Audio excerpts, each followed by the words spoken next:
mo ng post ko dito.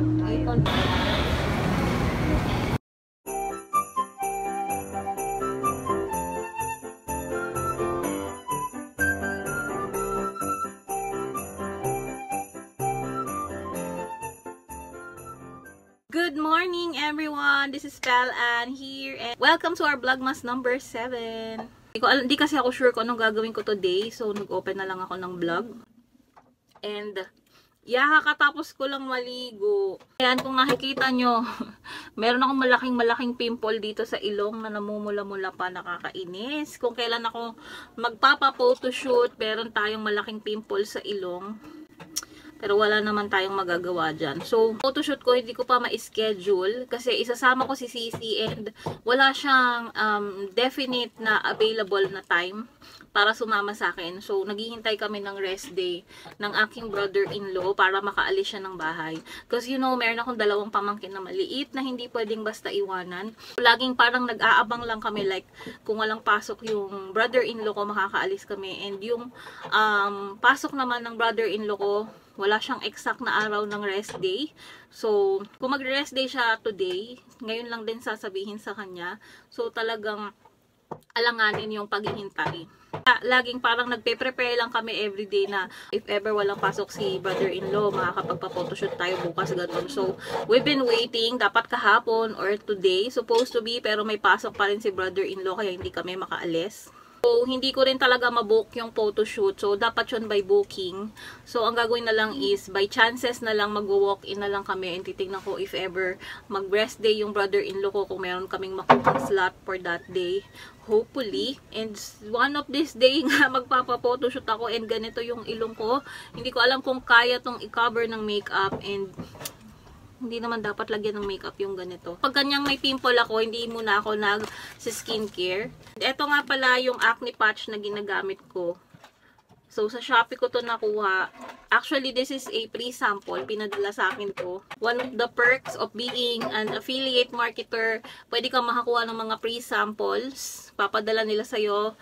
And in exchange is, ipopromote mo yung product nila. So far, okay naman to. Pag yung mga product na pinadala sa akin hindi okay, pinopromote ko lang siya one time, hindi ko na siya pinopromote ulit. I'm sorry. Pero ayokong masyadong mag-promote ng mga products na ako mismo hindi ko ginagamit or hindi ko nagustuhan. So, meron tong dalawang sheets, naubos ko na yung isa and isa na lang to, paubos na din. Ayan, bali ganito yung itsura niya. Ayan. So, maglalagay ako ng pimple patch. Hindi ko to laging ginagamit. Ginagamit ko lang to kapag ganyang kalala yung aking pimple. Para ma-cover siya, hindi siya madumihan. And para hindi na rin siya ganun ka-obvious. Itong pimple na to malaki, may katabi pang maliit dito. So, ayan, may pimple patch na siya. Hindi naman siya masyadong halata. Today is Saturday. Hindi ko alam kung anong gagawin ko today. Hindi ako makagawa ng mga press-on nails. Marami akong order na naka-line up. Pero, wala pa yung mga materials ko. Yung soft gel na in-order ko hanggang ngayon, nasa ere pa din. So, yung mga materials ko, most of them galing overseas. So, ang tatagal nilang dumating. Tagal ko nang in-order yung soft gel. Meron pa akong mga soft gel dito, nag-order na ako. Naubos na lang talaga. Hindi pa rin siya dumating. And yung ibang mga materials na in-order ko, nagdatingan na. Yun na lang talaga yung iniintay ko. Ano yan? Ilang siomai and what is this? Ano to? Kaldereta. Kaldereta. Kalimutan kong yelo. So, bili ka. So, alin dito ang iyo? Alin ang akin? Ha-share tayo both.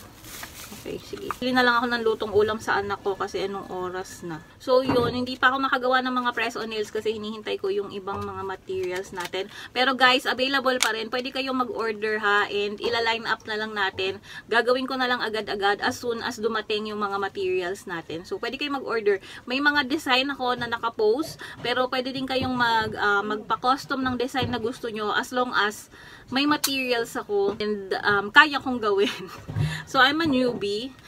I consider myself as a newbie, though nagde-nail art naman na ako even before. Pero dito sa mga ganitong handmade press-on nails, I'm a newbie. And I'm not even a nail tech, so yeah. Depende yung nire-request nyo, depende kung meron ako. Kasi meron iba't ibang klase ng pang-design sa mga nails. So, merong mga 3D design, may mga rhinestones, no? May mga foil na pang-design. So, kung wala ako nung pang-design na gusto nyo, hindi ko siya magagawa. Pero since may mga nagpa-custom ng anong nakaraan, yung mga hinahanap nila, bumili na ako para just in case may mag-order ulit, meron ako magagamit. Ang tsaka ng ating hair, di pa ako nagsusuklay. You know me, hindi ako nagsusuklay pagtapos maligo. Hinihintay ko matuyo yung buhok ko. Kita ko lang yung mga lotion na ginagamit ko. Ginagamit ko to everyday pagtapos maligo. And ilang beses ako maligo sa isang araw. So, pag sa bahay lang, ito yung gamit ko, Myra E. Pag pang bahay lang naman, kahit anong lotion, pwede na sa akin. Pero right now, ito yung current na gamit ko, Myra Classic Moisturizing Vitamin Lotion. So, ganito siya.